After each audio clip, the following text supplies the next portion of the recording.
తాకట్లో ఉన్న బంగారాన్ని విడిపించి ఆ రోజున మార్కెట్ ధర కట్టి మిగిలిన డబ్బును మీకు అందిస్తుంది కొమ్మూరి గోల్డ్.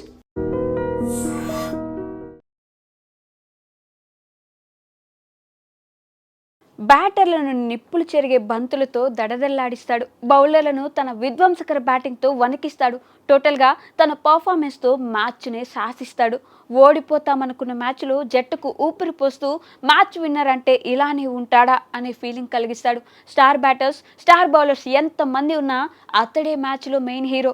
ఓవరాల్గా ఆడింది 10 ఏళ్లే అయినా పర్మనెంట్ కింగ్ అనే ట్యాగ్ తన ఖాతాలో వేసుకున్నాడు. దశాబ్దం పాటు ఇంగ్లాండ్ క్రికెట్లో ఆ ఒక్కడి పేరే వినిపించింది. తక్కువ కాలం ఆడినా చరిత్రలో ఎలా నిలిచిపోవాలో అతడి ఆట చూస్తేనే తెలుస్తుంది. 6 అడుగుల 4 అంగుళాల పొడవు, అదిరిపోయే ఆట, అద్భుతమైన రూపం, అగ్రెసివ్నెస్ కు కేర్ ఆఫ్, అవుట్ స్టాండింగ్ అనే పదానికి పర్ఫెక్ట్ ఎగ్జాంపుల్. ఇంగ్లాండ్కు వరంలా దొరికిన ఆ డైనమైట్ ఆల్రౌండర్ పేరు ఆండ్రూ ఫ్లింటాఫ్. ఫ్లింటాఫ్ టన్నుల కొద్ది పరుగులు చేయలేదు, అలాగే బౌలింగ్లో 300 పైగా వికెట్లు తీయలేదు. కానీ మ్యాచ్లో ఈ ఆల్రౌండర్ ఉంటే ఆ ఇంపాక్ట్ వేరే లెవెల్లో ఉంటుంది. ఒక వ్యక్తి అద్భుతమైన గణాంకాలు గుర్తుండకపోవచ్చేమో కానీ మ్యాచ్ను గెలిపించిన సంఘటనలు ఎప్పటికీ అలానే ఉంటాయి. అలాంటి మ్యాచ్ విన్నరే ఫ్లింటాఫ్. ఎవరైనా బ్యాటర్లకు పీడకలుగా మారుతారు, లేకపోతే బౌలర్లకు నిద్రలేని రాత్రులు మిగిలిస్తారు. అయితే ఫ్లింటాఫ్ మాత్రం ఈ రెండూ చేస్తాడు. నువ్వు టాప్ బ్యాటర్ అయినా ఫ్లింటాఫ్ బౌలింగ్కి వస్తే ఆచితూచి ఆడాల్సిందే. నువ్వు స్టార్ బౌలర్ అయినా ఫ్లింటాఫ్ బ్యాటింగ్ చేస్తుంటే కొంచెం జాగ్రత్త పడాల్సిందే. కపిల్ దేవ్, ఇయాన్ బోథమ్, ఇమ్రాన్ ఖాన్ లాంటి టాప్ ఆల్రౌండర్లు క్రికెట్లో తమ శకం ముగించడంతో క్రికెట్లో 2 ఫార్మాట్లలో నికాసైన ఫాస్ట్ బౌలింగ్ ఆల్రౌండర్లు కరువయ్యారు. ఈ క్రమంలో కొంతమంది అద్భుతమైన ఆల్రౌండర్లు వచ్చినా వారు కేవలం వన్డే లేదా టెస్టులకే పరిమితమయ్యారు. అయితే ఫ్లింటాఫ్ వచ్చిన తర్వాత అతడొక్కడే వన్డే, టెస్ట్ ఫార్మాట్లో అసలైన ఫాస్ట్ బౌలర్గా తన మార్కు వేశాడు. న్యూజిలాండ్లో క్రిస్ కెయిన్స్ ఉన్నా అప్పటికే అతని కెరీర్ చివరి దశకు వచ్చేసింది. దీంతో 2 ఫార్మాట్లలో ఫాస్ట్ బౌలింగ్ ఆల్రౌండర్ అంటే ఫ్లింటాఫ్ ఒక్కడే అందరికీ కనిపించేవాడు. 2 ఫార్మాట్లలో రెగ్యులర్గా స్థానం సంపాదించుకోవడం కష్టమే అయిన రోజుల్లో ఫ్లింటాఫ్ ఫాస్ట్ బౌలింగ్ ఆల్రౌండర్గా 2 ఫార్మాట్లు ఆడుతూ తన పర్ఫార్మెన్స్తో పిచ్చెక్కిచ్చేవాడు.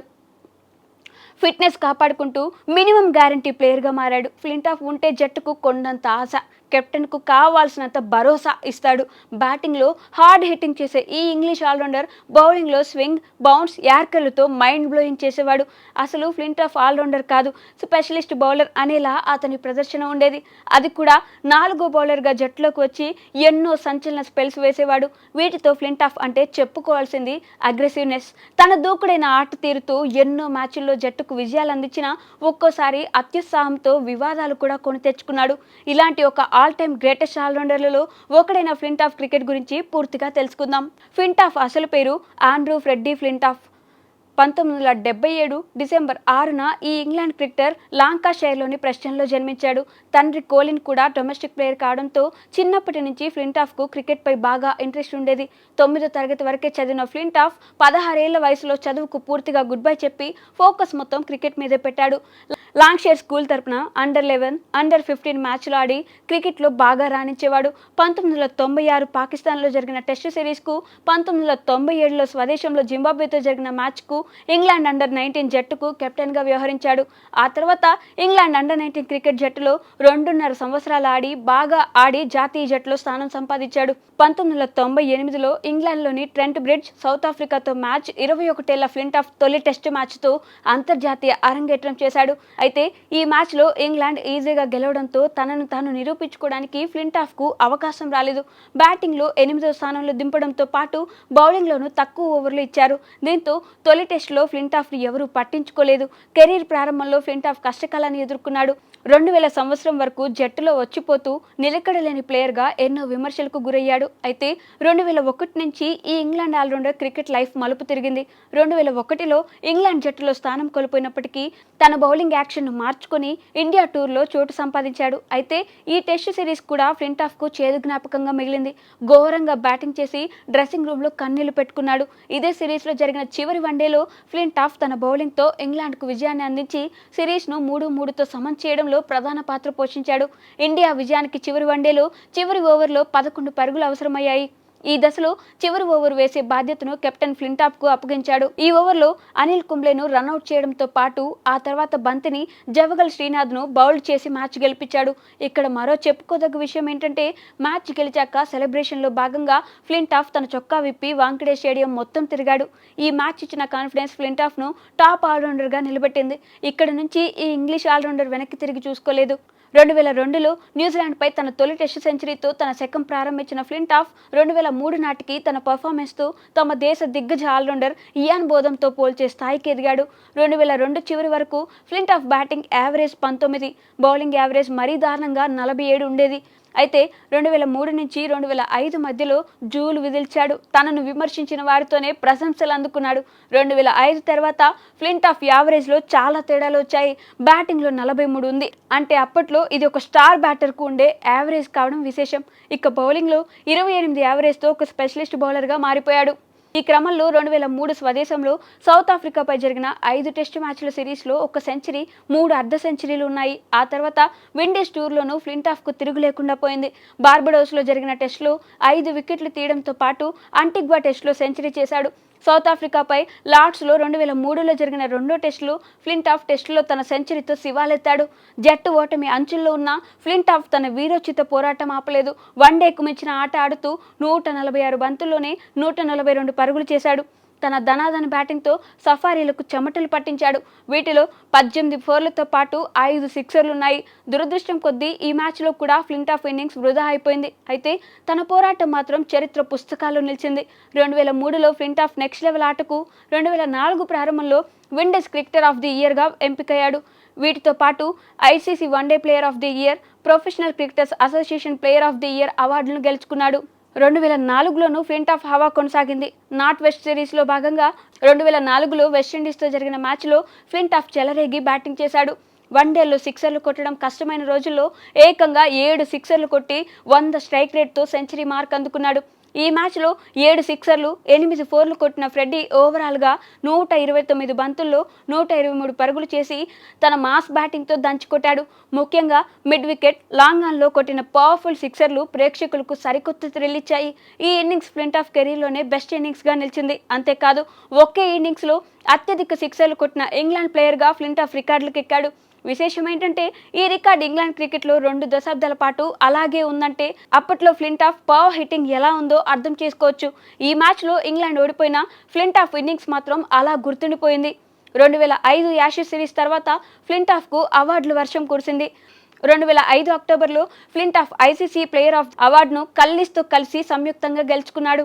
1981లో ఇయాన్ బోథమ్ తర్వాత ఈ అవార్డు అందుకున్న మొదటి ఇంగ్లాండ్ ప్లేయర్గా ఫ్లింటాఫ్ ఇంగ్లాండ్ చరిత్రలో ప్రత్యేక స్థానం సంపాదించాడు. 2005లో BBC sports personality of the year award, అదేవిధంగా 2006లో ఎంబీఈ అవార్డు గెలుచుకున్నాడు. ఫ్లింటాఫ్ నిప్పులు చెరిగే బంతులతో అప్పట్లో star batter Ricky Ponting, Jacques Kallis, Kumar సంగక్కరలకు పీడకలగా మారాడు. 2008లో ఎడ్జ్ బాస్టన్లో జరిగిన టెస్టులో కల్లిస్కు చుక్కలు చూపించాడు. టెస్ట్ క్రికెట్లో ఆల్ టైమ్ బెస్ట్ బ్యాటర్లో ఒకడైన కల్లిస్ను అవుట్ చేయాలంటే మామూలు విషయం కాదు. కానీ ఫ్లింటాఫ్ మాత్రం ఈ టెస్టులో కల్లిస్కు అత్యద్భుతమైన స్పెల్ వేసి చివరకు వికెట్ తీసుకోవడం హైలైట్గా నిలిచింది. కల్లిస్ వికెట్ కోసం ఈ మ్యాచ్లో ఫ్లింటాఫ్ ఎన్నో ప్రయత్నాలు చేశాడు. తన స్వింగ్ బౌన్సర్లతో సఫారీ దిగ్గజాన్ని పరుగులు చేయకుండా పూర్తిగా కంట్రోల్ చేశాడు. కొన్ని బౌన్సర్లు అయితే కల్లిస్ శరీరానికి కూడా తగిలాయి. ఒక ఎండ్లో ఫ్లింటాఫ్ పదునైన బౌలింగ్, మరో ఎండ్లో కల్లిస్ దుర్భేద్యమైన డిఫెన్స్ స్టేడియంలోని ఆడియన్స్ కు పిచ్చ కిక్కిచ్చాయి. అయితే చివరికి ఈ సమరంలో ఫ్లింటాఫ్ గెలిచాడు. ఒక్క స్టాండింగ్ యార్కర్ తో కల్లిస్ ను క్లీన్ బౌల్ చేయడంలో క్రికెట్ చరిత్రలో one of the best moment గా నిలిచింది. అసాధ్యమైన ఈ యార్కర్ దాటికి కల్లిస్ వద్ద సమాధానమే లేకుండా పోయింది. ఆఫ్ స్టంప్ ఎగిరి ఎక్కడో పడింది. ఈ వికెట్ తీశాక ఫ్లింటాఫ్ గర్జన స్టేడియం మొత్తం ఎంజాయ్ చేశారు. టెస్ట్ క్రికెట్ చరిత్రలోనే ఇదొక బెస్ట్ స్పెల్గా నిలిచింది. శ్రీలంక దిగ్గజ క్రికెటర్ కుమార సంగక్కరకు వేసిన స్పెల్ కూడా వావ్ అనిపించేలా ఉంటుంది. రౌండ్ ది వికెట్ బౌలింగ్ చేస్తూ పదే అవుట్ స్వింగ్తో సంగక్కరకు ఇబ్బంది పెట్టాడు. ఈ ఓవర్ మొత్తం ఇలాగే బౌలింగ్ చేసిన ఫ్లింటాఫ్ సంగక్కర వికెట్ తీయడంలో సఫలమయ్యాడు. 2005 యాషెస్లో జరిగిన టెస్టులో ఫ్లింటాఫ్ తన బౌలింగ్తో ఆస్ట్రేలియా గ్రేట్ రికీ పాంటింగ్కు చెమటలు పట్టించాడు. ఈ ఓవర్లో పాంటింగ్కు వేసిన బౌలింగ్ చూస్తే సగటు క్రికెట్ ఫ్యాన్స్కు గూస్ బంప్స్ రావడం ఖాయం.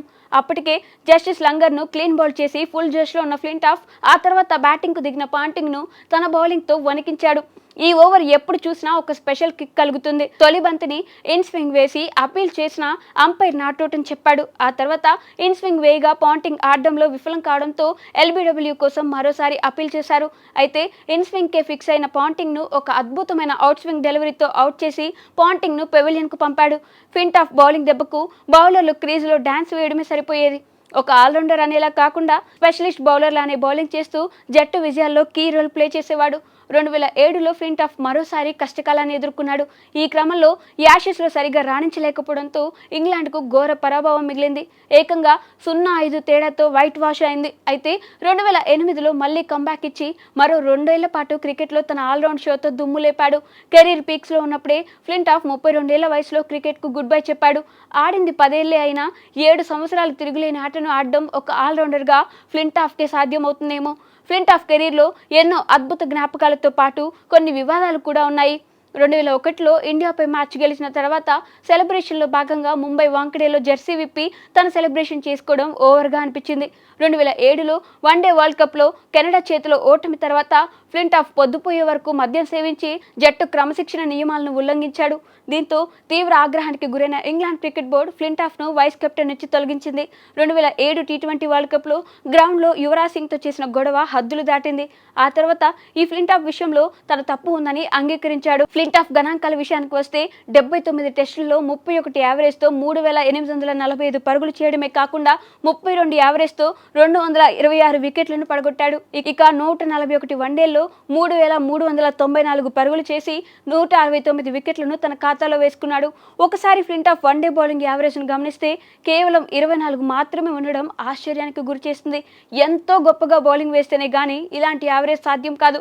2 ఫార్మాట్లలోనూ 30కి పైగా బ్యాటింగ్ యావరేజ్ ఉండడం, అదే విధంగా బౌలింగ్ యావరేజ్ కూడా అద్భుతంగా ఉండడం ఫ్లింట్ ఆఫ్ ఆల్రౌండింగ్ స్కిల్స్ కు నిదర్శనం. కెరీర్లో ఎన్ని హైలైట్స్ ఉన్నా గ్రాండ్గా గుడ్ బై చెప్పడం చాలా కొద్ది మందికే సాధ్యం. ఫ్లింట్ ఆఫ్ కూడా తన కెరీర్ను అద్భుతంగా ముగించాడు.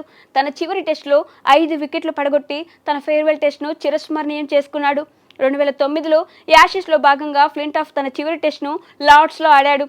ఈ మ్యాచ్లో 522 పరుగుల టార్గెట్తో బరిలోకి దిగిన Australia Michael Clarke, Brad Haddin నెలకొల్పిన భారీ భాగస్వామ్యం దాటికి ఇంగ్లాండ్కు చెమటలు పట్టాయి. అయితే ఫ్లింట్ ఆఫ్ ఈ సమయంలో వీరి భాగస్వామ్యానికి బ్రేక్ వేసి ఇంగ్లాండ్కు బిగ్ రిలీఫ్ ఇచ్చాడు. హార్డిన్ను అవుట్ చేసిన తర్వాత ఫ్లింట్ ఆఫ్ ఇచ్చిన రియాక్షన్ సొంత మైదానంలోని ఇంగ్లాండ్ ఫ్యాన్స్ను విపరీతంగా ఆకట్టుకుంది. ఈ మ్యాచ్లో ఇంగ్లాండ్ ఇన్నింగ్స్ 115 పరుగుల తేడాతో గెలవడంతో పాటు ఫ్లింట్ ఆఫ్ తన అద్భుతమైన ప్రదర్శనతో ప్లేయర్ ఆఫ్ ది మ్యాచ్తో కెరీర్కు గ్రాండ్గా రిటైర్మెంట్ ప్రకటించాడు. తన అగ్రెసివ్ ఆల్రౌండర్ షోతో, ఫియర్లెస్ గేమ్తో కొన్నేళ్ల పాటు క్రికెట్ ప్రపంచాన్ని షేక్ చేసిన ఫ్లింట్ ఆఫ్ క్రికెట్ చరిత్రలో ఒక స్పెషల్ ప్లేస్ దక్కించుకున్నాడు. And for more videos, Please subscribe to iDream. Please subscribe to iDream. Please subscribe iDream. And please subscribe to iDream. For more videos, subscribe to iDream. please like, share and subscribe to the channel. Congratulations, iDream. Subscribe to iDream. Subscribe to iDream. So subscribe to iDream Media. iDream की iDream team अंदर की huge congratulations. Please subscribe iDream Media. Please subscribe to iDream. Subscribe iDream. Please subscribe to iDream. iDream అంటే నా కళల ఛానల్ను subscribe చేసుకున్న నోరు తిరుగుతలేదు, మీరైతే గంట గుర్తు కొట్టరు. For more such videos, please subscribe to iDream. Subscribe to iDream. Please subscribe to iDream. Please subscribe iDream Media. Please do subscribe to iDream. Please subscribe to iDream Media. For best entertainment and information, please subscribe iDream. And don't forget to subscribe to iDream.